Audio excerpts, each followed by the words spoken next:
2011, in the province of Cocle in Panama, a major discovery was made. A pre-Columbian cemetery was discovered with the remains of bodies, weapons, and artifacts made of gold that dated back to between 400 and 900 AD, a period in which the Mayan civilization had reached their highest state of development. The excavation that took place in collaboration with the National Geographic Society and Panama's National Institute of Culture discovered several tombs of warriors that belonged to an unknown society. The tombs were found in multiple levels, and the warriors were bathed in gold, making the discovery one of the richest discoveries in America. Archaeologist Julia Mayo first discovered the remains of a chieftain covered in embossed gold breastplates, arm cuffs, bracelets, and a belt, as well as more than 2,000 small spheres, arranged in a way that suggested they were used as part of a sash. Surrounding the chief, 25 bodies were found carefully arranged. More tombs of chieftains were later discovered, as well as skeletons of what could have been sacrificed slaves. Each digging brought to the surface more and more gold artifacts, and at the bottom of the pit, 15 bodies in a very tight arrangement created the platform upon which the chieftain was supported. One of the more unusual findings was the bones of a very poisonous blowfish, which may have been used to kill all the people that were presumed to have been sacrificed for the chief. All bodies surrounding the chief were covered in pieces of ceramic plates for unknown reasons. Among the findings, there were axes, packets of stingray spines, and a belt made of whale and jaguar teeth. That quote was from ancientorigins.net. And Parque Arqueológico de El Caño de Nata is where you can go to visit some of these sites.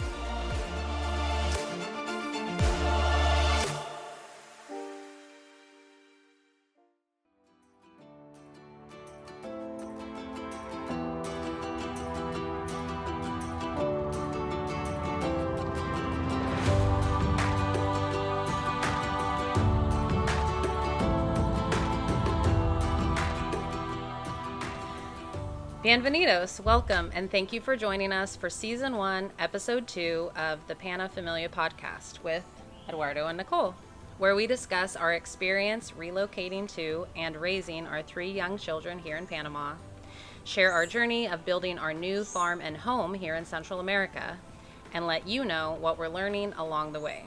We're glad you're here. Vámonos!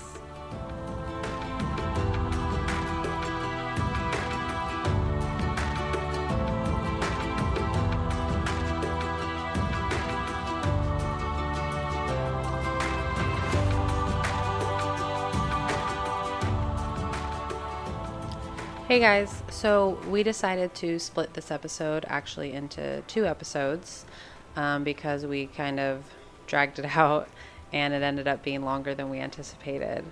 So episode 2 will be the first half, and then episode 3 will be the second half of this conversation that we had about why we chose Panama.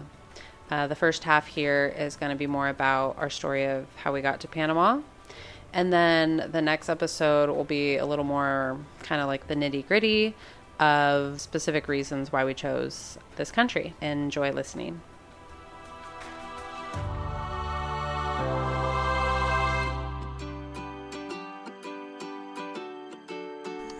Ready to go? Yes, here we go.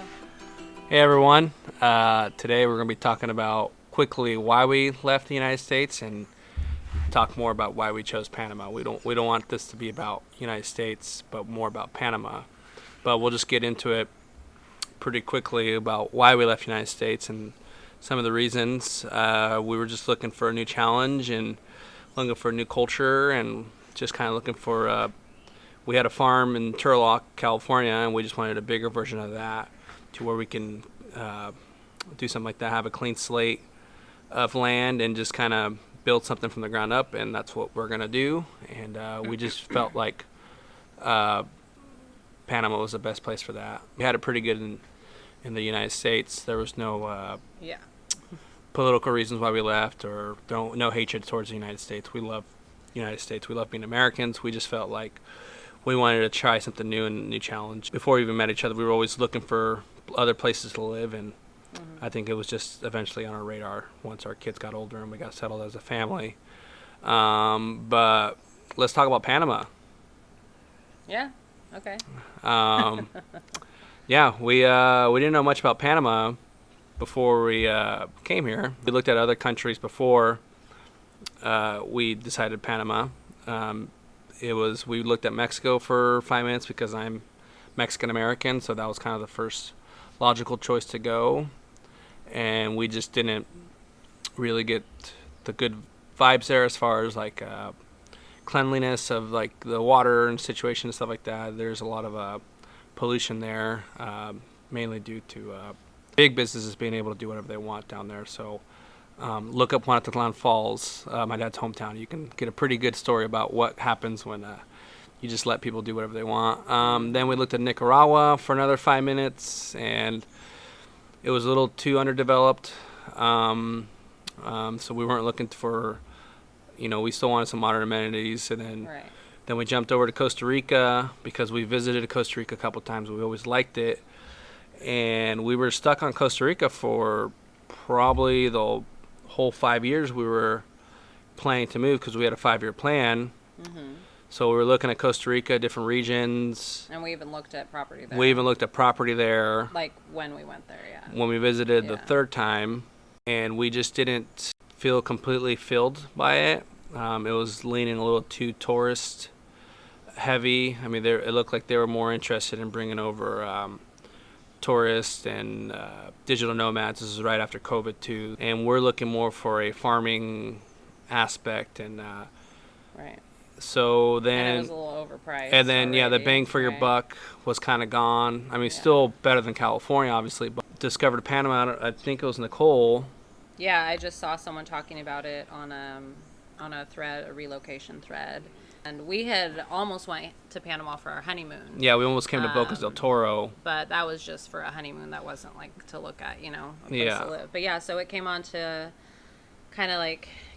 my mind, and then I kind of told Eddie, like, hey, why haven't we ever really looked into Panama? I mean, it's right below Costa Rica. It's got the same things that we're looking for as far as like weather, seasons, the rain, and we just got really excited about researching it. Yeah, Nicole got so into Panama that our third trip to Costa Rica, she was kind of already out on Costa Rica, and before we had left, like a month before we were going to leave. A month before we have left to Costa Rica, she was already like, well, if we we're flying into Liberia, and if we drive down, I literally planned a whole driving route for 6 days to go to all these stuff. She had like a whole route to get down to Panama to visit it because she was kind of like already out. I don't want to waste a trip to Costa Rica. She didn't want to waste a trip to Costa Rica, and it was pretty it kind of felt bad shooting her down. Like, hey,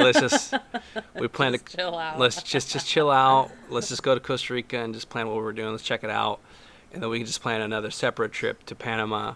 But we started looking at land on the internet, and we just saw a lot of neat spots at least on the internet that we found interesting, and that just kind of blew up and just hey, how come we haven't even thought about Panama to visit?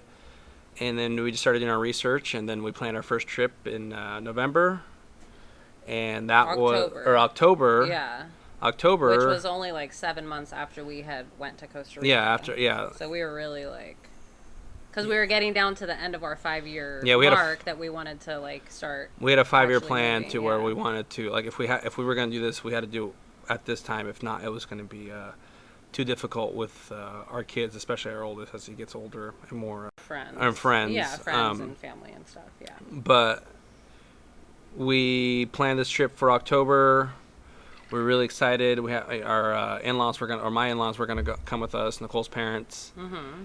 And we went to the front desk at the San Francisco airport, and the guy looks at me and says, "Oh, well, you guys are all good to go except Jude Trujillo."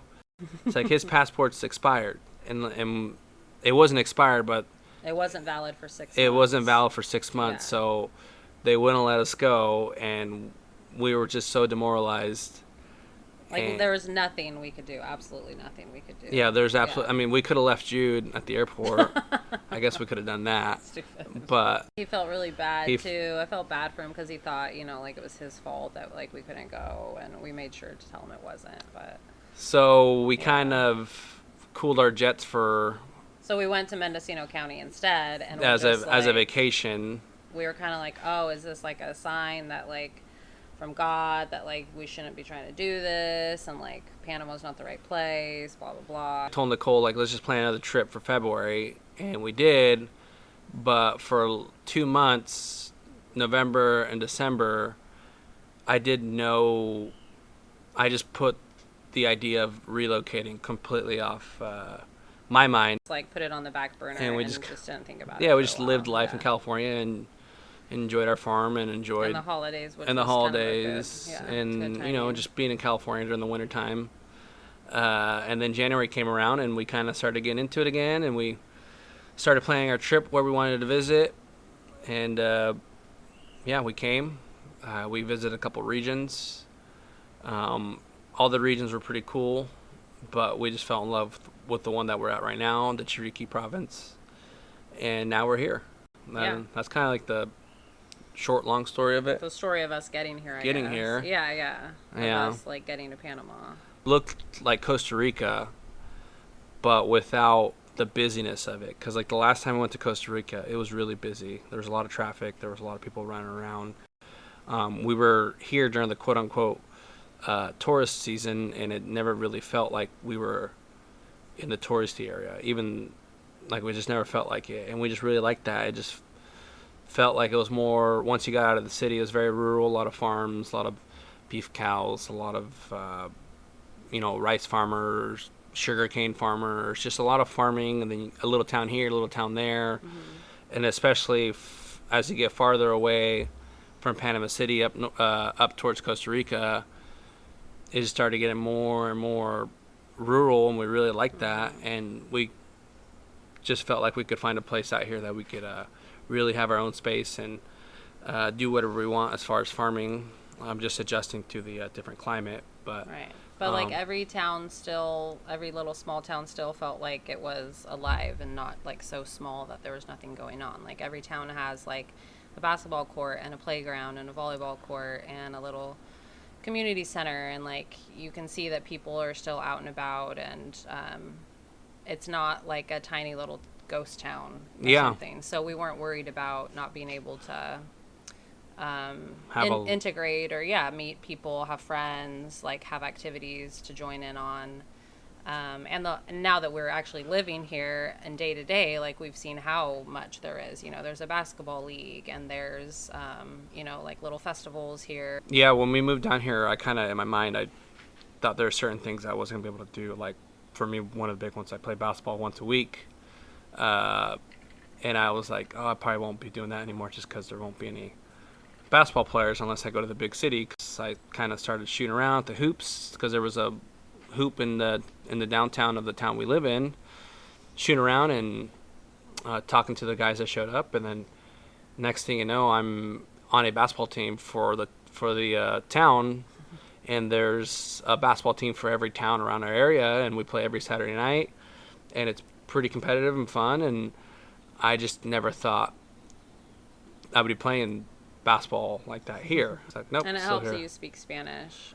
But I mean, anyone could say like, hey, can I play English and go play sports? Yeah, Nicole started playing volleyball, and she speaks taco truck Spanish, and she just rolled up to the volleyball court and just said, hey, can I play? And they said, yeah, come on in. And she was playing volleyball with the local Panamanians there, and everyone's very nice here too. That was another very friendly and sweet. Yeah, and they remember you because you're the new white family in town. So like when you drive by and they see you, they'll wave. And some of the younger girls that I talk to at the volleyball game will still see them around and smile and wave. And it's sweet to like start feeling like we're kind of known around here, and we're sticking around. We weren't just here for a week, And that's another thing too that I just thought about right now, that the difference between here and Costa Rica was like when we'd go visit in Costa Rica, we were interacting more with foreigners, people that were not from there, Here it's the opposite.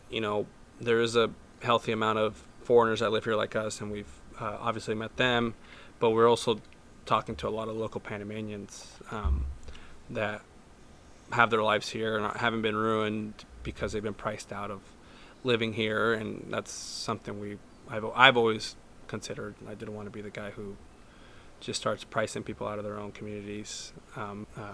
Especially for our kids.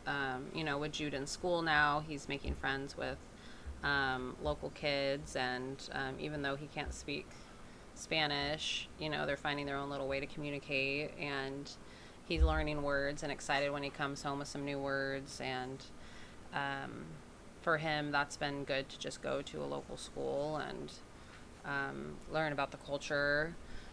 I speak Spanish, but I still have a hard time really understanding. I understand them, but I have to really think about it because they talk so much faster, and the lingo, and it's just different than Mexican Spanish, and that's been a learning curve for me. Okay, we're going to go ahead and stop the conversation there for now. If you'd like to finish listening to the conversation, go ahead and listen to episode 3, where we continue talking about specific reasons why we chose to move to Panama.